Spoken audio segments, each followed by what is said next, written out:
একটি দুটি নয়, একে একে প্রেমিক বদলেছেন 10 জনেরও বেশি। কারো সাথে সম্পর্কের স্থায়িত্ব ছিল না 1 মাসের বেশি। মেয়ের এমন অনিয়ন্ত্রিত জীবনযাপন, লোকলজ্জার ভয় আর প্রতিবেশীদের প্রতিনিয়ত কটু কথায় দেয়ালে পিঠ ঠেকে গিয়েছিল বাবা মার। কিন্তু কোনোভাবে অবাধ্য মেয়েকে নিয়ন্ত্রণে আনতে পারছিলেন না তারা।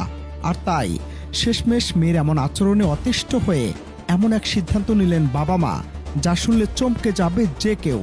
গভীর রাতে প্রথমে ঘরে চালানো হলো উচ্চ শব্দের সাউন্ড বক্স, আর সেই শব্দের আড়ালে নির্মমভাবে হত্যা করা হয় নিজের মেয়েকে। এরা এমন একটা সিস্টেম করে যে যখন এদের মারধর হয়, এরা উচ্চ শব্দে লাউড স্পিকার বাজায় বা রাত নাই দিন নাই নিজেরা গান করে আর কি। এরপর মরদেহ ফেলে দেয়া হয় সড়কে। শুনতে অবিশ্বাস্য মনে হলেও এমন ঘটনা রীতিমতো তোলপাড় দেশ জুড়ে।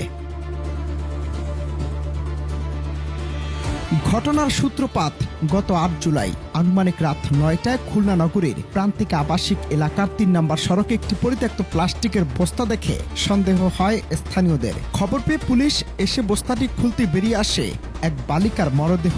মুহূর্তে স্তব্ধ হয়ে যায় গোটা এলাকা। প্রথমে লাশের পরিচয় না মিললেও খুলনা মেডিকেল কলেজ হাসপাতালের মর্গে নিয়ে যাওয়ার পর জানা যায়, গা শিউরে ওঠা সে সত্য। নিহত সে বালিকা আর কেউ নয়, তার নাম আরফানা হোসেন নির্জনা। আমরা জানলাম কি দ্বিতীয় বিয়ে করে চলে গেছে। ওর দেখতাম না, তোর মা একদিন আমি জিজ্ঞালাম কি কিছু নির্জনারে দেখি না, তো নির্জনাতে বিয়ে করে চলে গেছে। সিসিটিভি ফুটেজে দেখা যায় মাথায় হেলমেট পরা এক ব্যক্তি লাল রঙের একটি মোটরসাইকেলের পেছনে ভারী বস্তা বেঁধে নিয়ে আসছে এবং জনশূন্য রাস্তায় বস্তাটি ফেলে দ্রুত পালিয়ে যাচ্ছে। আধুনিক প্রযুক্তির সাহায্যে সিসিটিভি ফুটেজ পর্যালোচনা করে দেখা যায় সে মোটরসাইকেলটি ছিল খোদ নিহত নির্জনার বাবার। তাৎক্ষণিকভাবে জিজ্ঞাসাবাদের জন্য পুলিশ হেফাজতে নেয় নির্জনার মাকে। জিজ্ঞাসাবাদে বেশিক্ষণ সত্য লুকিয়ে রাখতে পারেননি তিনি। ভেঙে পড়ে স্বীকার করেন নিজের মেয়েকে হত্যা করার সে লোমহর্ষক কাহিনী। মায়ের দাবি, নির্জনা এর আগেও একাধিক ছেলের সাথে ঘর ছেড়ে পালিয়েছিল, আর সম্প্রতি রনি নামের এক যুবকের সাথে আবারও পালানোর ছক কষছিল সে। সমাজের বুকে পরিবারের সুনাম এভাবে ধুলো মিশে যাওয়া কোনোভাবেই মেনে নিতে পারছিলেন না তারা। আমাদের কাছে চিঠি লিখেই গেছে যে রনির কাছে যাচ্ছি আমরা। রনি আমার স্বামী, আমি ওখানে যাচ্ছি, ভালো থাকবো। তো আমি কোনো ঘটনা ছিল না। 3 দিন পরে আমাকে ফোন দিয়ে বলছে, আম্মু আমি ভালো আছি, বিয়ে করছি, আমার খোঁজ নিও না। যখন চলে গেছে আমার তো আজকে রনির কাছে সকালে তো রনির কাছে চলে যাচ্ছি। আগে 2 বার গেছি, বললাম না রনির কাছে, মানে ওর স্বামীর কাছে চলে যাচ্ছে, চিঠি লিখেছি। ঘটনার রাতে এ নিয়ে কথা কাটাকাটির এক পর্যায়ে চরম রাগান্বিত হয়ে নির্জনাকে মারধর শুরু করেন তার বাবা মা। একটা সময় মাটিতে লুটিয়ে পড়ে, মৃত্যুর কোলে ঢলে পড়ে মেয়ে নির্জনা।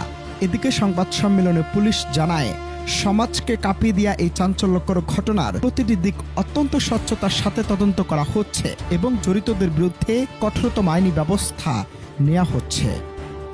তার মা আরিফা ইয়াসমিন সীমা 35কে জিজ্ঞাসাবাদ করলে প্রথমে তিনি বিভ্রান্তিকর তথ্য প্রদান করেন।